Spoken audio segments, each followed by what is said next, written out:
What's going on, y'all? It's the kid J Nolan here. I'm making this video today just to pay my respects and condolences to Takeoff, his entire family.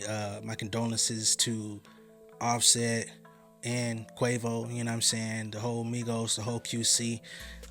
As an artist, as an upcoming content creator from the Atlanta area, grew up in Riverdale, do a lot of business in the city of Atlanta, around the city of Atlanta. I feel it's only right that I speak on this subject, but I don't want to come into it from an emotional place. I just want to kind of give credit where it's due, pay homage to the amount of influence that these young men have had on music, had on the culture, had on the flow that's used not only in hip-hop but R&B and pop music as it currently stands. The Migos flow is so synonymous with music that it doesn't even get traced back to them anymore. People that took from it, flipped it, all of that, they got it from Migos and the offshoots that came after them. They didn't get it from Bone. I'll digress on that. As we all know, Takeoff is no longer here with us.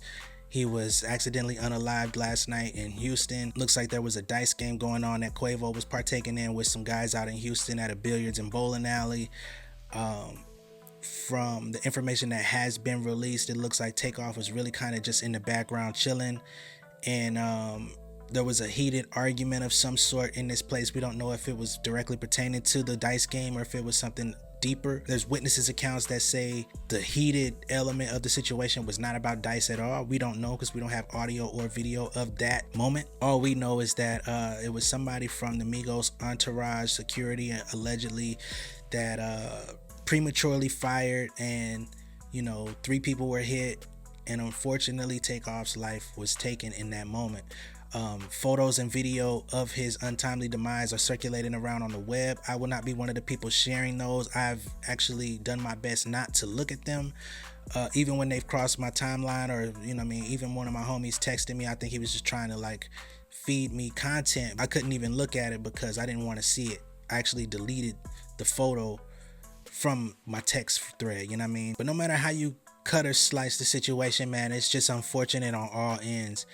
Me and my fiance were just watching the Quavo and Takeoff's Drink Champs interview last night, literally watching them having a good time, getting a drink on, talking about the Migos, talking about their new album, that they had just put out between Takeoff and Quavo. Nori asking them about the relationship with Offset and why he's not in the picture at this current moment, talking about loyalty and all of these things. And it's just so unfortunate to see that the last few months of their relationship seem to have been kind of strained, and they weren't able to fully make amends and get back together, and then something like this tragically happens to where you can't even get that time back. But a narrative that I do want to address is this idea of rapping being the most dangerous job in the world. I do not agree. I do think that being a musician or an entertainer or a celebrity of any sort does make you a target, because there are people out there that are hurting, there are people that are jealous, there are people that see you as a come up,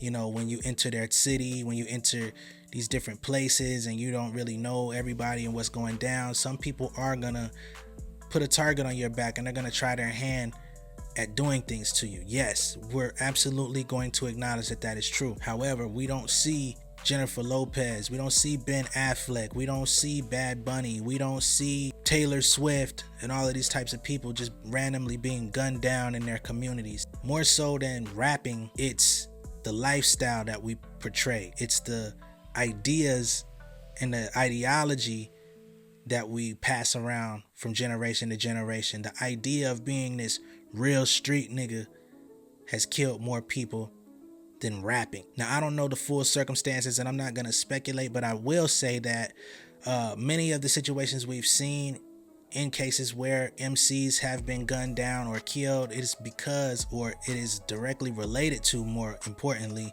to the idea that you still need to be hanging around the hood or hood people, or still being connected to the quote unquote streets, when the streets had nothing to offer you in the first place, which is why you were trying to get out, which is why you were trying to get money. So we become slaves to the same shit that oppressed us to begin with. We are our own oppressors at some point, And I'm not talking about no respectability politics or nothing like that. I really don't give a fuck how white people view us. I'm talking about how we view ourselves within our community, because we portray the ideology that gets passed down from one generation to the next, to the kids that come after that. The fact that we have international superstars in places shooting dice with common folk.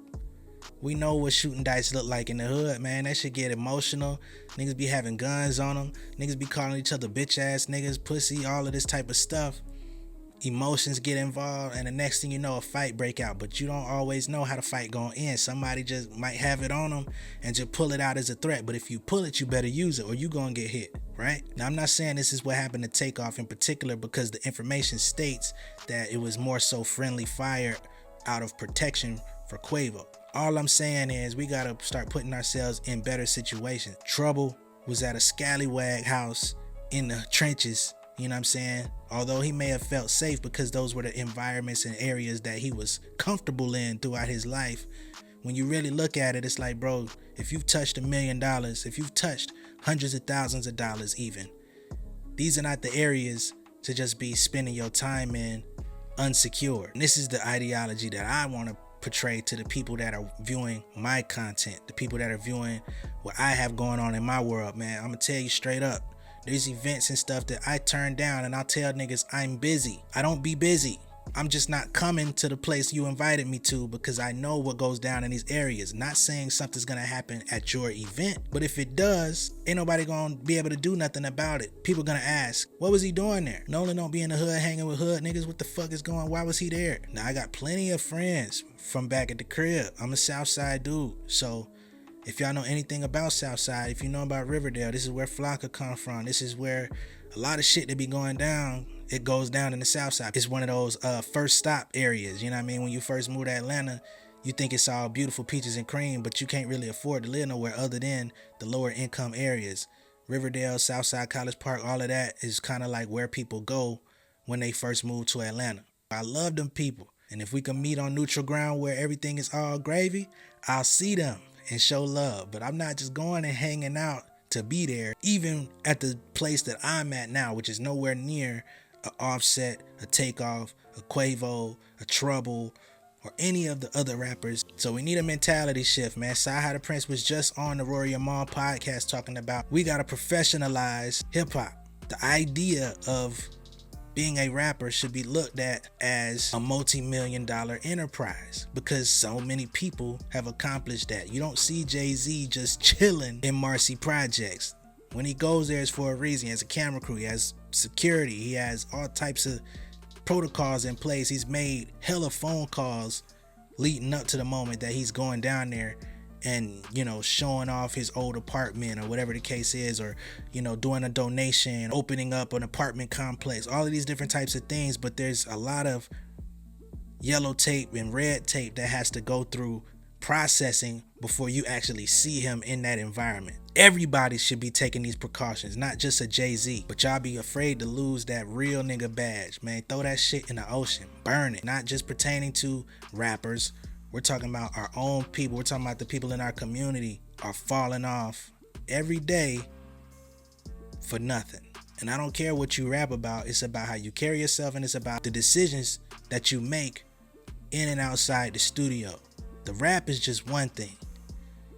But if you got a certain crowd of people around you, and those are the types of people you surround yourself with on a continual basis, at some point street niggas gonna bring street nigga problems with them. And when you're around them, you gotta be just a little bit more on edge. You gotta be just a little bit more aggressive than you might be on a normal day when you're with your kids or when you're with your wife or whoever you with, your family, because you gotta prove to them that you ain't soft.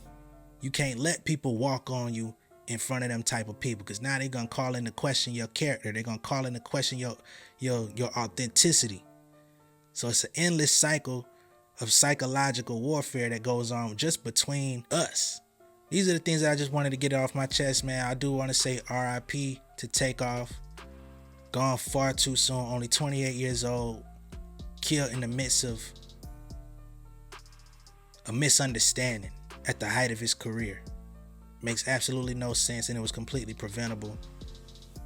Hate to see it, man.